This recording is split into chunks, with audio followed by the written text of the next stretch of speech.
Hello friends, welcome back to my channel. कैसे हैं आप सब? होप आप सब अच्छे होंगे। जैसा कि आप सबको पता है, हमारी मैनेजमेंट अकाउंटिंग की सीरीज चल रही है, जिसमें आज हम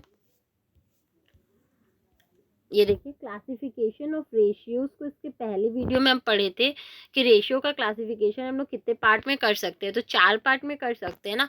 तो आज हम लोग वही फर्स्ट पार्ट पढ़ने वाले हैं, जिसको हम लोग analysis of short term financial position भी बोलते हैं या टेस्ट ऑफ लिक्विडिटी बोलते हैं। तो बेसिकली इस वीडियो में हम लोग टेस्ट ऑफ लिक्विडिटी के बारे में सारी चीज़ें पढ़ेंगे।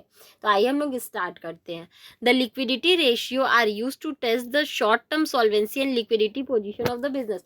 अगर किसी भी बिजनेस के शॉर्ट टर्म के बारे में जानना हो कि शॉर्ट टर्म उसका सॉल्वेंसी या लिक्विडिटी पोजीशन क्या है, तो हम लोग क्या करते हैं, टेस्ट ऑफ लिक्विडिटी करते हैं, यानी लिक्विडिटी रेशियो से कैलकुलेट करते हैं। It enables to know whether short term liabilities can be paid out short term asset. इसमें हम लोग बेसिकली ये जानते हैं कि जो हमारे शॉर्ट टर्म लाइबिलिटीज़ हैं उसको हम लोग पेड कर सकते हैं हमारे शॉर्ट टर्म एसेट से या फिर नहीं। ठीक है, बेसिकली शॉर्ट टर्म के बारे में ही इसमें हम लोग सारी चीज़ें जानते हैं। और शॉर्ट टर्म बेसिकली हम लोग क्या बोलते हैं, 1 साल से या 1 साल से कम जितने भी टाइम होते हैं उनको हम लोग शॉर्ट टर्म में काउंट करते हैं। It is a valuable aid to management in checking the efficiency with which working capital is being employed. ये सबसे अच्छा तरीका होता है अगर किसी भी मैनेजमेंट को अपनी एफिशिएंसी चेक करनी है तो। It is also of importance to shareholders and long term creditor in determining to some extent the prospect of dividend and interest payment।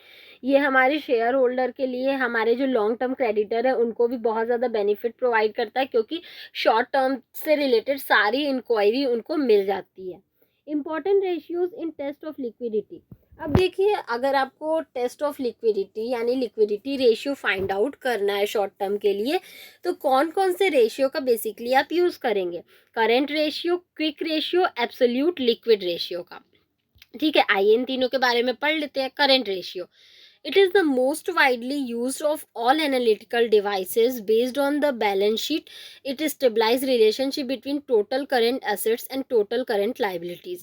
Basically जो हमारा current assets current ratio होता है वो हमें current assets हमारे जितने हैं और current liability है उन दोनों के बीच relation बताता है। ठीक है, हम जो हमारा current assets होता है उसको जब हम current liability से divide करते हैं तो जो हमारे पास रेशियो फाइंड आउट होके आता है उसको हम लोग करंट रेशियो बोलते हैं।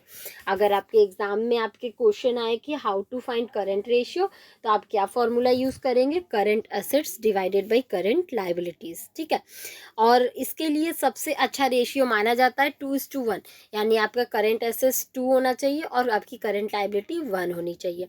सपोज मान लीजिए आपका करंट एसेट्स 2 लाख का है तो आपकी पास करंट लाइबिलिटी 1 लाख की होनी चाहिए। Okay, high ratio indicates under trading and over capitalisation, low ratio indicates over trading and under capitalisation. अगर आपका रेशियो ज़्यादा होता है तो उससे आपका पता चलता है कि उसके आपकी ट्रेडिंग क्या है, कम है। लेकिन वहीं अगर आपका ये रेशियो लो होता है तो उससे पता चलता है आपकी ट्रेडिंग ज़्यादा हो रही है और आपकी कैपिटलाइजेशन कम है। अब जो देखिए नेक्स्ट था वो था आपका क्विक रेशियो और एसिड टेस्ट रेशियो। ठीक है, इसको हम लोग एसिड टेस्ट रेशियो भी बोलते हैं। It stabilizes relationship between liquid assets and liquid liability. It is a refinement to current ratio and second testing device for working capital. देखिए, जैसे कि करंट रेशियो में हम लोग को करंट एसेट्स और करंट लाइबिलिटी के बीच रिलेशनशिप पता चलता है, वैसे ही इसमें है हम लोग को क्विक रेशियो में लिक्विड एसेट्स और लिक्विड लाइबिलिटी के बीच में रिलेशनशिप पता चलता है।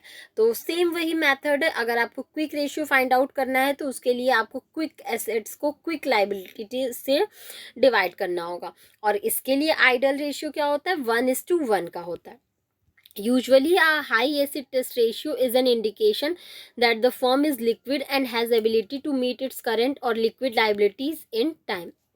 देखिए, बेसिकली अगर इसका जो लिक्विड टेस्ट एसेट्स होता है ना वो अगर हाई होता है तो इससे हमें पता चल जाता है जो कंपनी है उसकी लिक्विडिटी बहुत ज़्यादा अच्छी है और उसके पास अगर कोई भी उसका लिक्विड लाइबिलिटी होगा तो वो तुरंत उसको पे आउट कर सकता है और वो भी टाइम पे।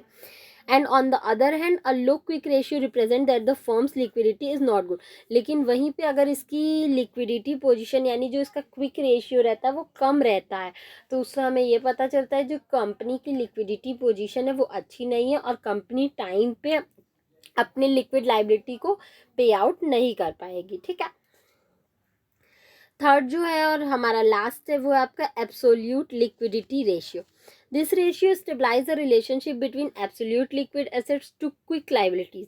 अगर आपको एब्सोल्यूट लिक्विड एसेट्स और क्विक लाइबिलिटीज के बीच में रिलेशनशिप जानना है तो उसके लिए आपको एब्सोल्यूट लिक्विडिटी रेशियो का यूज़ करना होगा और इसके लिए आइडल रेशियो माना जाता है 1:2 का। मतलब आपके जो एब्सोल्यूट क्विक लिक्विड एसेट्स है वो 1 होने चाहिए और जो आपकी क्विक लाइबिलिटीज है वो 2 होनी चाहिए, मतलब 1:2 के रेशियो में होने चाहिए।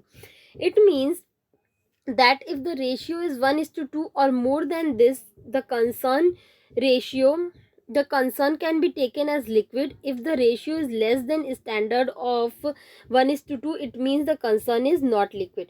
देखिए, अगर जो आपका आइडल रेशियो 1:2 का माना गया है ना, तो अगर जो भी आपका रेशियो 1:2 में है या फिर उससे ज़्यादा है तो कंपनी की लिक्विडिटी पोजीशन अच्छी मानी जाती है कि कंपनी की क्या है, लिक्विडिटी पोजीशन अच्छी है, वो अपने लिक्विड लाइबिलिटीज़ को आराम से समय पे आउट कर सकती है। लेकिन अगर उसका रेशियो आइडल रेशियो से कम है, 1:2 से कम आ रहा है, तो उस कंडीशन में ये देखा जाता है कि कंपनी की लिक्विडिटी पोजीशन अच्छी नहीं है और अगर कभी भी कंपनी को ज़रूरत पड़ेगी कि अपनी लिक्विडिटी लाइबिलिटी को लिक्विड लाइबिलिटीज़ को पे आउट करना है तो वो कभी भी टाइम पे पे आउट नहीं कर पाएगी।